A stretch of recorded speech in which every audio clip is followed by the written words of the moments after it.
High Commissioner, Your Excellency, the Australian High Commissioner to Fiji, his personnel from the High Commission, Acting Permanent Secretary for Economy, ladies and gentlemen. I'd like to reiterate some of the things that the High Commissioner mentioned, in particular the arrangement, the funding arrangement that we have entered into with the Australian government. In December of 2020, Fiji signed the initial funding agreement or arrangement amounting to Australian $22.5 million with the Australian government. Out of this, Australian $20 million is channeled as budget support for social welfare payments, and Australian $2.5 million is provided as general budget support. Since January 2021, this funding has supported the Fijian government in maintaining social welfare allowances for over 37,000 Fijians. In April 2021, Fiji signed the first amendment to the initial arrangement to include an additional grant of Australian $35 million for general budget support. This brought total funding of the overall funding arrangement to Australian $57.5 million. Today, we've just signed the second amendment, which grants Fiji an additional Australian $26 million for general budget support. This raises the total value of the funding arrangement for the Fiji Recovery and Resilience Budget Support Program to Australian $83.5 million, to be utilized in the current 2020 and 2021 financial year, and partially in the coming financial year of 2021-2022. It is important to note that the release of this grant funding is contingent on government meeting an agreed set of reforms, as highlighted by the High Commissioner, by the reforms agreed to by the Australian government and other development partners, which includes the multilateral development banks. The required reforms have already been achieved by the Fijian government. The Fijian government also provides assurances that it will not reduce any of the designated allowances in the poverty benefit scheme in the upcoming 21-2022 fiscal year.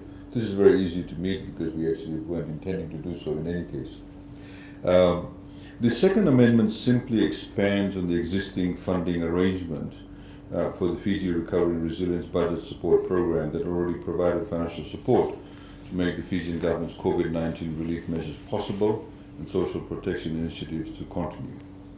The Fijian government has spent over 300 million Fijian dollars on COVID-19 relief programs and initiatives to assist 50,000 workers from the formal sector through the government and government and FNPF scheme of unemployment assistance, 5,000 MSMEs through the MSMEs concessional loan, which is about $30 million on disbursement of those funds. Over 118,000 families in the lockdown areas through the $90 cash assistance. And just a couple of days ago, 224,000 Fijians over the age of 18 years receiving $50 cash assistance, which amounted to about $11 million or so. This is in addition to over 150 million Fijian dollars spent on ongoing social protection initiatives that have not been scaled back despite the massive decline in fiscal revenue to ensure that the most vulnerable are taken care of. When a development partner offers budget support, they are not only helping the Fijian government fund initiatives announced in the national budget, they are also funding ad hoc programs or projects in response to unexpected events, such as the recent cyclones or the COVID-19 pandemic, or indeed within the COVID-19 period, the various new challenges that we had to encounter which we did not envisage. Budget support from bilateral partners ensures that the Fijian government can continuously deliver existing programs and services while minimizing the fiscal shocks caused by unexpected events. Minister of Economy deals prudently with funding from development partners. A series of dialogues and discussions were held and have been held among senior officials and at a ministerial level with development partners before agreements are reached on how funds can be used. The same process, of course, has been followed to finalize these arrangements that we have signed today. I would also like to take this opportunity to thank the Australian government and Australian people for the undertaking they've given to provide 1 million vaccines to Fiji.